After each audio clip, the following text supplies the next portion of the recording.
Welcome students. आज अपन plant adaptation के अंदर पादप अनुकूलन में जलोदविद पादपों में पाए जाने वाले आकारिकीय अनुकूलन का अध्ययन करेंगे। जैसा कि इससे पहले के वीडियो लेक्चर में अपन ने पादप अनुकूलन की परिभाषा और उसके अलावा भिन्न भिन्न प्रकार के जो प्लांट जो है वाटर की सॉइल में अमाउंट क्या है और प्लांट को उसको कितनी रिक्वायरमेंट है उसके आधार पे जो अलग अलग कैटेगरीज हैं उसमें अपन ने 3 कैटेगरीज का स्टडी किया, हाइड्रोफाइट्स, मीजोफाइट्स और जीरोफाइट्स।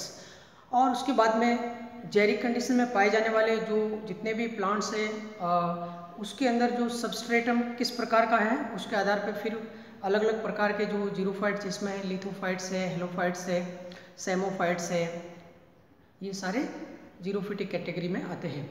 और इसके अलावा दूसरे प्रकार का भी अपन ने क्लासिफिकेशन देखा जिसमें डिफरेंट टाइप की जो कैटेगरी जो बनती है वो सारी अपन ने स्टडी किया है। अब अपन सबसे पहले हाइड्रोफाइट्स का स्टडी करेंगे और जलोदविद में पाए जाने वाले आकारिकी और शारीरिकी और कार्यकी जो अनुकूलन है उसका स्टडी करेंगे। और आपके एग्जाम में ये क्वेश्चन आता है, सी पार्ट में आता है जनरली, कि जलोदविद को परिभाषित कीजिए और जलोदविद में पाए जाने वाले विभिन्न प्रकार के अनुकूलनों को चित्र सहित समझाइए। तो आपको इसमें हाइड्रोफाइट्स की डेफिनेशन के बाद में उनका क्लासिफिकेशन देना है और सबसे पहले मॉर्फोलॉजिकल एडेप्टेशन, फिर एनाटॉमिकल और फिर फिजियोलॉजिकल एडेप्टेशन लिखने हैं। और उसमें फिर प्रत्येक के अंदर जैसे मॉर्फोलॉजिकल है तो उसमें रूट में क्या मॉर्फोलॉजिकल एडेप्टेशन है, स्टेम में क्या है, लीव्स में क्या है। इसी प्रकार एनाटॉमिकल एडेप्टेशन में भी स्टेम, लीव्स और रूट। और फिर फिजियोलॉजिकल एडेप्टेशन में केवल लैंग्वेज ही होंगे शॉर्ट में, बाकी जो मॉर्फोलॉजिकल और एनाटॉमिकल एडेप्टेशन में आपको चित्र भी बनाने होंगे। तो इसमें अपन आज जो है वो जलोदविद में आकारिकी अनुकूलन का अध्ययन करेंगे, morphological adaptation found in hydrophytes. इससे पहले मैं आपको वापस रिपीट करना चाहूँगा कि हाइड्रोफाइट्स की जो 5 कैटेगरी है, मेन कैटेगरी है, उसको आपको अपन वापस स्टडी कर रहे हैं। ये देखिए, ये जो कैटेगरी की गई है, जल में पाए जाने वाले जो प्लांट है वो जलोदविद कहलाते हैं या वाटर लविंग प्लांट्स, जहाँ पे सॉइल के अंदर soil either in the form of water locked condition और प्लेंटी ऑफ वाटर, तो वहाँ पे मृदा जो है वो मड के रूप में है जहाँ पे पानी है वो आवश्यकता से अधिक है और प्लांट को रिक्वायरमेंट से अधिक पानी उसमें प्रेजेंट रहता है। अब उसमें जो पाए जाने वाला पादप जो है वो अलग अलग कंडीशन में पाया जा सकता है। तो यहाँ पे फर्दर हाइड्रोफाइट्स का जो क्लासिफिकेशन है वो अपन वायु और जल के संपर्क के आधार पर करेंगे कि पादप का वायु और जल के साथ क्या संबंध है, वायु, जल और मृदा तीनों के साथ में उसका संबंध क्या है। तो वायु और जल के साथ तो उसका संबंध होगा ही दोनों में से। तो सबसे पहला जो कैटेगरी है वो मुक्त प्लावी जलोदविद कहलाते हैं। मुक्त प्लावी, कहीं भी मुक्त प्लावी अगर शब्द आता है, मुक्त प्लावी, इसका मतलब वो प्लांट जो है वो अपना स्थान परिवर्तन कर सकता है, वो फ्री फ्लोटिंग है और वो मूवमेंट भी कर सकता है क्योंकि वो रूटेड नहीं है, इसलिए वो मुक्त प्लावी होते हैं। अब उसमें मुक्त प्लावी भी 2 टाइप के हैं, एक तो फ्री फ्लोटिंग जो पानी की सतह पर तैरते हैं, स्वतंत्र रूप प्लावी जो पानी की सतह पर तैरने वाले, और एक पानी के अंदर डूबे हुए सबमर्ज्ड फ्लोटिंग भी है, पानी में डूबे हुए तैर रहे हैं, ये 2 कंडीशन में है। और इसके अलावा एक ऐसे पादप हैं जो कि 2 टाइप के ऐसे हैं जो जड़ित हैं और एक जड़ित है और पानी में डूबा हुआ है, और एक जड़ित है और पानी से कुछ भाग है वो बाहर आए हुए हैं। और 5वीं कैटेगरी जिसमें ये उभयचरी कैटेगरी में। तो देखिए, मुक्त प्लावी जलोदविद जो होते हैं इसके अंतर्गत आप जो भी चित्र बनाते हो अलग अलग टाइप के फ्री फ्लोटिंग हाइड्रोफाइट्स, इसमें ये कुछ एग्जाम्पल है। और फ्री फ्लोटिंग जो होगा वो प्लांट जो है वो वाटर प्लस एयर के कांटेक्ट करेगा, इसका कांटेक्ट 2 से होगा वायु और जल के साथ, जिसमें लेमना आता है। लेमना में केवल एक वॉल्फिया भी है, इससे भी छोटा वॉल्फिया है, वॉल्फिया स्मॉलेस्ट एंजियोस्पर्म माना जाता है, और जिसमें केवल फ्रॉन्ट्स होता है। लेमना होता है, लेमना के अंदर कुछ फ्रॉन्ट्स होते हैं और इसके अलावा इसमें केवल सिंगल रूट पाया जाता है लेमना के अंदर। और ये जो सिंगल रूट है वो वाटर में उसकी बैलेंसिंग में काम आता है, एंकरिंग में काम आता है। तो वॉल्फिया, फिर लेमना है, इसके बाद में पिस्टिया होता है, पिस्टिया के स्पॉट भी है जो प्रैक्टिकल में आपके, और पिस्टिया के अंदर स्टोन पाया जाता है, और इसके अंतर्गत फाइब्रस रूट है और ऊपर जो आपका अपर पार्ट में जो डिफरेंट टफ्ट ऑफ लीव्स हैं। सेल्विनिया, ये वाटर सेल्विनिया टेंडोफाइट है, सेल्विनिया और एक एजोला और होता है एजोला सेल्विनिया, ये दोनों टेंडोफाइट है और ये वाटर सरफेस को फ्रीली मूव करते हैं। और इनके अंदर सेल्विनिया में दो प्रकार की लीव्स पाई जाती है और एक जल के अंदर डूबी हुई पत्तियां होती है और एक वाटर सरफेस पे होती है जो एयर के कांटेक्ट में होती है। और जो सबमर्ज्ड लीव्स होती है उसके बेस पे स्पोरोकार्प पाए जाते हैं और सबमर्ज्ड लीव्स है वो रूट का कार्य करती है। तो यहाँ पे आप देखिए कि इसमें इनके अंदर जो अगर मॉर्फोलॉजिकल एडेप्टेशन देखा जाए फ्री फ्लोटिंग हाइड्रोफाइट्स में, तो यहाँ पे रूट है वो या तो एब्सेंट है, जैसे कि वोल्फिया है तो इसमें रूट कंप्लीटली एब्सेंट होती है, और यह है तो वो पूर्ली डेवलप्ड है, रूट है वो पुअरली डेवलप्ड है, अल्प विकसित है और कहीं कहीं उसमें रूट पॉकेट भी नहीं पाए जाते हैं। तो ये आपके अलग अलग प्रकार के हैं। स्पायरोडेला एक और होता है स्पायरोडेला। इसके बाद में आइकोर्निया जो है, आइकोर्निया जिसे अपन वाटर हाइसिंथ कहते हैं इंग्लिश में और जलकुंभी कहते हैं हिंदी में, और इसका बॉटनिकल नेम आइकोर्निया क्रेसिपिस, जो कॉमन स्पीसीज है वो आइकोर्निया क्रेसिपिस है। तो आइकोर्निया के अंदर इसका आपके प्रैक्टिकल में एक स्पॉट भी है हाइड्रोफाइट का जो हम स्पॉटिंग में देते हैं, तो उसमें आप जब डायग्राम बनाओगे आइकोर्निया का तो उसके अंतर्गत आपको आइकोर्निया में ये फ्लैटेड पिट्यूल आपको बनाने हैं और ये जहाँ से निकल रहे वहाँ एक ऑफसेट है, ये ऑफसेट उसका और नीचे फाइब्रस रूट्स पाई जाती है इसके अंतर्गत, और ये पूरा आइकोर्निया है।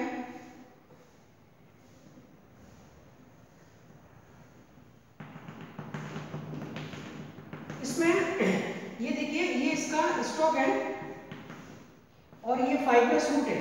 अब इसमें से यहाँ पे रूट पॉकेट पाई जाती है, ये इंपॉर्टेंट चीज है। जैसे एक में रूट बनाओ तो ये पूरी फाइब्रस रूट है, ये जैसे एक सिंगल रूट है और उसमें आगे क्या है रूट पॉकेट है, ये इंपॉर्टेंट चीज है, इसको रूट पॉकेट कहते हैं।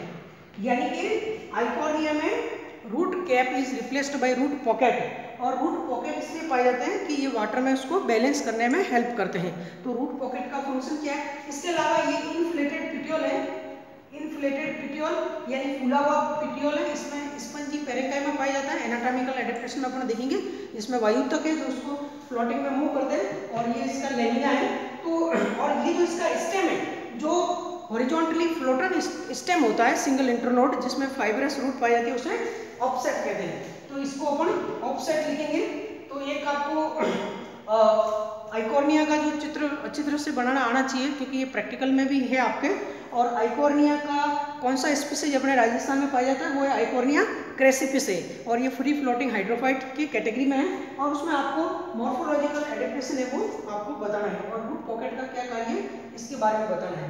तो ये आपके फ्री फ्लोटिंग हाइड्रोफाइट की कैटेगरी है। इसके बाद में फिर दूसरा आता है रूटेड फ्लोटिंग में आपके निलंबो जो है कमल होता है। रूटेड फ्लोटिंग में इसके अंदर जो प्लांट का रूट है वो मड के अंदर फिक्स्ड है, और पिट्यूल जो होता है पिट्यूल या इन्फ्लोरेसेंस एक्सिस है वो काफ़ी लंबा होता है, और वो लीफ है वो वाटर की सरफेस तक आ जाती हैं और एयर के कांटेक्ट में रहता है। तो यहाँ पे मैं कहूँगा कि ये एकमात्र ऐसी कैटेगरी है जो कि मड यानी soil plus water plus air, इन तीनों के कांटेक्ट में ये प्लांट है एकमात्र। मड में रूटेड है और वाटर के कांटेक्ट में और एयर तक इसके इन्फ्लोरेसेंस और जो लीफ का एरियल पार्ट वो उसमें सम्मिलित है। तो ये तीनों के कांटेक्ट में रहते हैं। कांट निलंबो देखो जो कमल होता है इसमें पुष्पक्रम जो होता है वो काफी लंबा होता है उसका पिडंकल, और लीव्स का पिट्यूल है वो काफी लॉन्ग सिलेंडर होता है। इसी प्रकार निम्फिया होता है कुमुदनी, और ट्रापा होता है। ट्रापा के अंदर जो लीफ का पिट्यूल है वो स्पंजी होता है अगेन, और ट्रापा के अंदर जो इसका आप डायग्राम देखोगे तो उसमें जो रूट होती है जो रूट होती है वो वाटर सरफेस पे फ्लोट करती है और वो एसिमिलेशन का भी कार्य करती है। तो ये आपके फ्री फ्लोटिंग हाइड्रोफाइट। एक और प्लांट होता है जिसमें जूसी रिपेंस जिसको कहते हैं, जूसिया रिपेंस जो होता है ये प्लांट भी वाटर सरफेस पे मूव करता है और इसके ऊपर स्पंजी रूट्स पाए जाते हैं। इसके अंदर ये ऐसा प्लांट है जिसपे फूली हुई ये स्पंजी रूट्स होती है और ये एसिमिलेशन का कार्य करती है, स्वांगी कार्य होती है, वो जूसी रिपेंस में होती है। तो ये सारे उसके अंतर्गत रूटेड फ्लोटिंग तीसरी कैटेगरी जो है निमग्न plant, submerged floating. Submerged floating का मतलब जो है पानी में डूबे हुए तैर रहे हैं, पानी में डूबे हुए तैर रहे हैं, और ये प्लांट ओनली वाटर के कांटेक्ट में है। इनका न तो वायु से कांटेक्ट है और ना मड से कांटेक्ट है, कांटेक्ट ओनली वाटर है। और उसमें कुछ 3 एग्जांपल आपको याद रखना है। एक तो नाजाज होता है, नाजाज है, नाजा नाजा नहीं है, वो कोबरा होता है, ये नाजाज है। फिर सिरेटोफिलम है और उट्रिकुलेरिया है। अब आप देखिए सिरेटोफिलम है वो हॉरिजॉन्टली मूव करता है, उसमें हाईली डिसेक्टेड स्मॉल लीव्स पाई जाती है एक वॉरल के रूप में, वो उसमें एडेप्टेशन आपको देखने को मिलेगा। इसी प्रकार से यूट्रिकुलेरिया जो होता है वो भी आपको उसमें जो लीफ जो होती है वो हाईली मॉडिफाइड होती है, क्योंकि यूट्रिकुलेरिया ये इंसेक्टिवोरस कैटेगरी में होता है जिसमें ट्रैपिंग मैकेनिज्म पाया जाता है। इसके बाद में फिर आता है रूटेड सबमर्ज्ड। रूटेड सबमर्ज्ड यानी कि जड़ित पादप है, मड के अंदर रूटेड है, रूट फिक्स्ड है और पानी में डूबा हुआ है। उसमें काफी एग्जांपल आपको इंटरेस्टेड दिखेंगे, जैसे एक एल्गा होता है कारा, कारा जो होता है वो भी अपन इसी में पढ़ते हैं। और कारा है, हाइड्रिला है, उनके अंदर आप देखिए कि उनका जो इंटरनोड है वो काफी लंबा होता है। कारा और हाइड्रिला में इंटरनोड इज वेरी लॉन्ग और नोड से वॉरल के रूप में, चक्र के रूप में पत्तियां निकली रहती हैं। इसलिए हाइड्रिला की कॉमन स्पीसीज जो अपने यहाँ होती है, जैसे जवाई बांध के पानी में भी यहाँ आसपास काफी हाइड्रिला है, कारा है, वो हमने रिपोर्ट किया है। यूट्रिकुलेरिया यहाँ पाया जाता है, निलंबो, निम्फिया की काफी प्रजातियां हैं। और ये जो प्लांट जो आपको अपन इसमें देखते हैं, और इसी प्रकार से तो यहाँ पे हाइड्रिला की स्पीसीज हाइड्रिला वर्टिसिलेटा पाया जाता है। ये प्रैक्टिकल में आपको एनाटॉमी में हम मटेरियल देते हैं सेक्शन कटिंग में बड़े क्वेश्चन के अंदर। तो हाइड्रिला का एनाटॉमिकल और मॉर्फोलॉजिकल एडेप्टेशन देखना है। एक आप प्लांट फिजियोलॉजी के अंदर जब ऑक्सीजन इवोल्यूशन की बात करते हैं फोटोसिंथेसिस में, उसमें भी हाइड्रिला का प्लांट का यूज करते हैं। तो हाइड्रिला का आइडेंटिफिकेशन भी आपको आना चाहिए। हाइड्रिला वर्टिसिलेटा, इसके बाद कारा, वेलिस्नेरिया। वेलिस्नेरिया जो होता है उसके अंदर काफी लंबी रिबन, पट्टी के नुमा रिबन शेप्ड लीव्स होती है, और उसमें मेल और फीमेल फ्लावर जो है वो अलग अलग पाए जाते हैं। और उसमें हाइड्रोफिली यानी वेलिस्नेरिया में जल के द्वारा परागण होता है, क्योंकि उसका नर पुष्पक्रम है वो नीचे ही रहता है शॉर्ट में, और पोलन ग्रेन है वो जो फीमेल इन्फ्लोरेसेंस होता है वो वाटर सरफेस तक आता है, और वहाँ से पोलन जो ग्रेन है वो आपके वाटर के द्वारा फीमेल इन्फ्लोरेसेंस की पिस्टिल तक पहुंचते हैं। तो ये वेलिस्नेरिया के अंदर एडेप्टेशन है, और उसमें मेन रिबल्स जो आपको लीव्स के बारे में लिखना है। और इसी प्रकार से पोटामोजिटोन होता है, पोटामोजिटोन में छोटे से लीव्स पाई जाती है, सेसा लीव्स है, और ये भी आपके रूटेड सबमर्ज्ड हैं। इसके बाद में फिर आते हैं लास्ट कैटेगरी जो होती है वो एम्फीबियंस या इमर्जेंट फॉर्म अपन जिसे कहते हैं। यहाँ पे ये ट्रूली हाइड्रोफाइट्स कैटेगरी में ही आते हैं। ये एम्फीबियंस है। इमर्जेंट का मतलब ये उभयचरी पादप है। ये टेरेस्ट्रियल कम्युनिटी और एक्वाटिक कम्युनिटी जो होती है प्लांट की, उसके बीच के इंटरमीडिएट होते हैं, क्योंकि ये मोस्टली वैसे प्लेंटी ऑफ वाटर कंडीशन में पाए जाते हैं, जहाँ वाटर लॉक्ड कंडीशन होती है, या जो मार्सी हैबिटेट होते हैं, मार्सी प्लांट जिनको कहते हैं, मार्सी हैबिटेट में ये मोस्टली पाए जाते हैं। और उनकी जो राइजोमेटस या स्ट्रोलोनिफेरस जो पार्ट होता है स्टेम का, वो ही पानी में डूबा रहता है। कभी कभार तो जैसे रेननकुलस वगैरह है जिसके अंदर का तो रूट का भी कुछ पार्ट है वो एयर के कांटेक्ट में रहता है। तो इन प्लांट के अंदर आप देखिए कि इसमें जो रूट और राइजोमेटस पार्ट से वो वाटर में सबमर्ज्ड होता है। मोस्टली वाटर की डेप्थ है वो 1 से 2 फीट तक गहराई तक होती है, लेकिन इनके मोस्ट ऑफ जो स्टेम और लीव्स है, पिट्यूल, इन्फ्लोरेसेंस, वो सारा जो मोस्ट ऑफ पार्ट है प्लांट का वो एयर के कांटेक्ट में रहते हैं। और इनके अंदर जो भी मैकेनिकल टिश्यू है वो वेल डेवलप्ड होते हैं। और जैसा कि दूसरे हाइड्रोफाइट की अगर अपन बात करेंगे तो उसमें रूट हेयर्स नहीं पाए जाते, एब्सेंट होते हैं, परंतु इमर्जेंट फॉर्म में वेल डेवलप्ड रूट हेयर आपके पाए जाते हैं।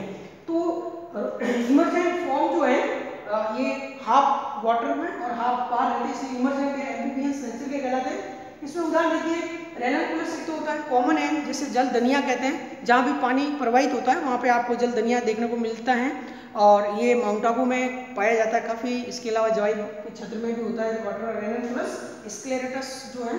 और ये जो रेननकुलस और सेजिटेरिया जो है, ये दोनों प्लांट जो है सेजिटेरिया और रेननकुलस, इसमें हेटेरोफिली पाई जाती है, हेटेरोफिली पाई जाती है। एक और प्लांट लिम्नोफिला भी होता है, लिम्नोफिला।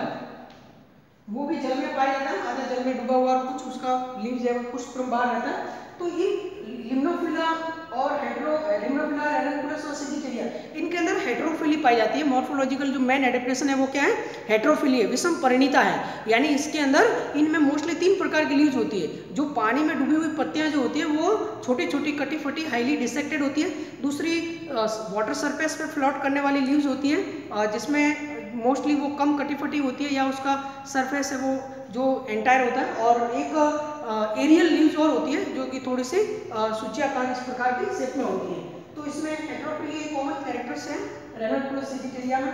फिर आते हैं ये जो दोनों प्लांट है सिल्पस और साइप्रस, इनको ज्यादातर मार्से प्लांट के नाम से जाना जाता है। जहाँ दलदल होता है वाटर लॉक्ड कंडीशन, वहाँ पे ये सिल्पस और साइप्रस पाए जाते हैं। इनको सेजेज कहते हैं और उनका तना ट्राइएंगुलर फॉर्म में होता है और मोस्टली स्टेम और इन्फ्लोरेसेंस पानी के बाहर रहता है, सिल्पस और साइप्रस।